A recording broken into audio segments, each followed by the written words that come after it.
Então a gente estava dizendo que não dá para pensar em gestão social apartado, não dá para a gente pensar em gestão social desconectado, de alguma forma que a gente saia, que a gente desconecte, que a gente se separe, né, dos processos sociais, que a gente separe das relações sociais. Ao contrário, a gente precisa sim pensar em gestão social muito conectada com o tempo. A gente não consegue ser um bom gestor, a gente não consegue ser um bom propositor no âmbito do direito, não consegue ampliar direitos se a gente não estiver atento às dissonâncias, às ressonâncias, ao que está à nossa volta, ao que está ao nosso contexto sócio-histórico, econômico, político, né?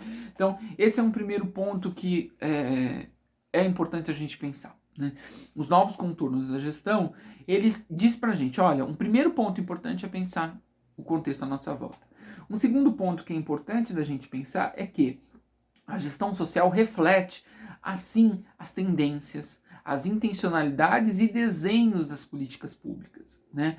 E essas políticas públicas vai acompanhando, ela deve acompanhar os tempos e as demandas da sociedade que serve.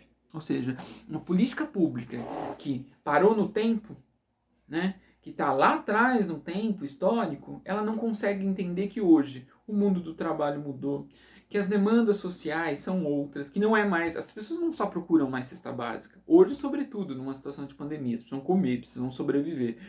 Mas quais as outras necessidades as pessoas têm?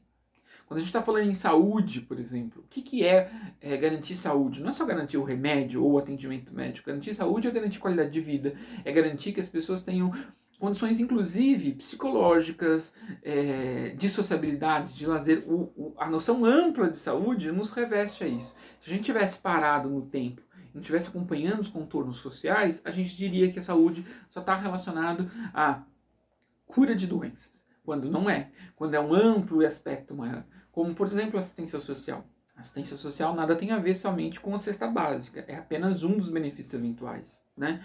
A assistência social tem a ver com proteção social. O que é proteger? É garantir convívio, é garantir sobrevivência, é garantir fortalecimento de vínculos, é garantir não agravos. Então, quando a gente pensa em política social, quando a gente pensa em gestão social no âmbito da política social, no âmbito do Estado, no âmbito do direito, é pensar que uma política precisa estar sempre antenada ao seu tempo, precisa estar sempre antenada ao que acontece à sua volta, precisa estar sempre antenada aos contextos sociais a qual ela está inserida. Porque senão ela não se faz, ela não se movimenta, ela não se constrói, né? Esse é um primeiro ponto importantíssimo da gente refletir, tá?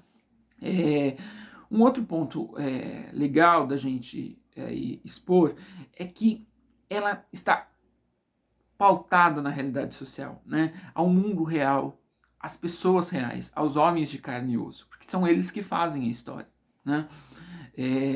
Portanto, é importante que a gente vá pensando quem são os nossos atores, quem são os sujeitos que a gente trabalha, quais são os níveis de força que existem, isso eu vivo falando para vocês, né?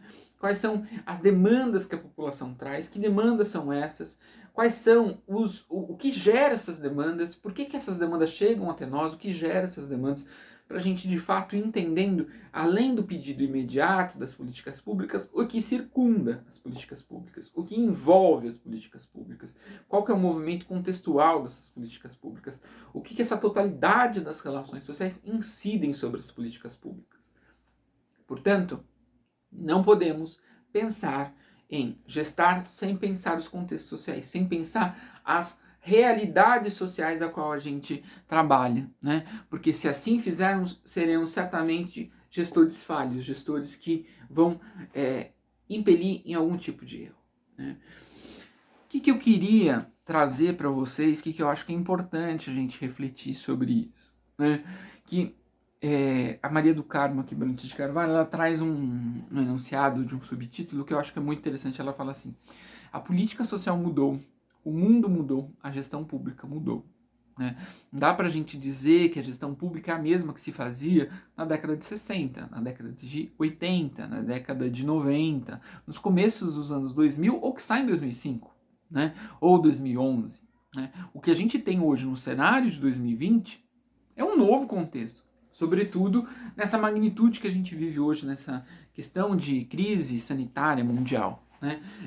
Eu acho que o mundo certamente será outro depois do coronavírus, né? Depois dessa situação. Então é muito importante a gente entender qual é o contexto que a gente vive para poder pensar o âmbito do direito, para poder pensar o âmbito das políticas sociais. Não dá para a gente pensar tudo isso descolado, continuar pensando gestão social com aquela ancoragem, né, que a gente tinha nos anos anteriores. A situação mudou, as políticas mudaram, o contexto social mudou. Então é muito importante. Se quer uma dica de ouro em relação à gestão, para pensar a gestão, não dá para pensar a gestão social apartada, descolada do contexto sócio-histórico ao qual a gente vive, das demandas sociais, dos novos fenômenos sociais que surgem. Então, esse é um ponto essencial da gente refletir, né? E aí, ela vai falar uma coisa que é muito importante que eu queria destacar aqui para vocês. Redes sociais ativas, né? A gente precisa estar atento às redes sociais ativas dos contextos da gestão.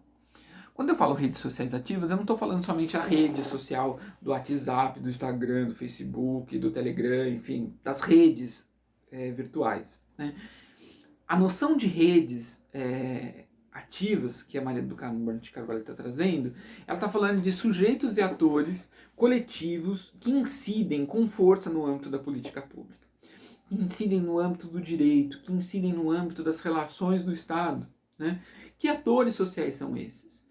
Então é preciso a gente ter escuta e atenção para ver quem são esses atores que circundam sobre as relações sociais no campo da gestão. Vou dar um exemplo. Por exemplo, o direito ao aborto. O direito da mulher a abortar e ter intervenções garantidas pelo Sistema Único de Saúde. Vejamos que atores, que redes ativas são essas que interferem nessa questão do direito, né? O movimento feminista é um, né? O movimento de mulheres é um, né? O movimento, por exemplo, sanitarista dos médicos, né? A concepção científica da questão dos maus de um aborto mal feito em clínicas clandestinas levam milhares de mulheres a óbito. Milhares de mulheres morrem em relação a isso. Mas há também uma outra força, uma força religiosa, os movimentos religiosos, e aí dos diversos crivos de religião, diversos segmentos religiosos, né? Os evangélicos, os católicos, né? A gente vê que, veja, são forças, são redes ativas que interferem na noção de direito, que interferem na mediação do Estado sobre um determinado aspecto. Esse é apenas um exemplo. Mas a gente pode pensar em outros exemplos múltiplos aqui. Por exemplo, nos direitos, né, LGBTs, nos direitos da população LGBT. Né? Mais uma vez, a gente tem aí o movimento LGBT, o movimento mais progressista, o movimento feminista, junto, muitas vezes, né, que lutam pelos direitos, pela criminalização da homofobia no país. Né? Mas a gente tem também uma ala super conservadora, moralista na sua sociedade que incide também, fala, o Estado não pode intervir sobre isso, que isso é uma vergonha. Né? Os movimentos religiosos, mais uma vez, incidem sobre essa questão. Vejamos que a gente tem diversos atores que movimentam, que se colocam no âmbito de um aspecto do direito, de uma fração do direito, e que vai intervir, que vai dar conflito, que vai mediatizar, que vai interferir sobre o processo de gestão, sobre o processo de escolha, sobre o processo de relação pública sobre o direito. Né? Então, esse é um ponto que eu gostaria de destacar com vocês. Então, a Maria do Carmo de Carvalho, ela vai dizer pra gente, olha, prestem atenção.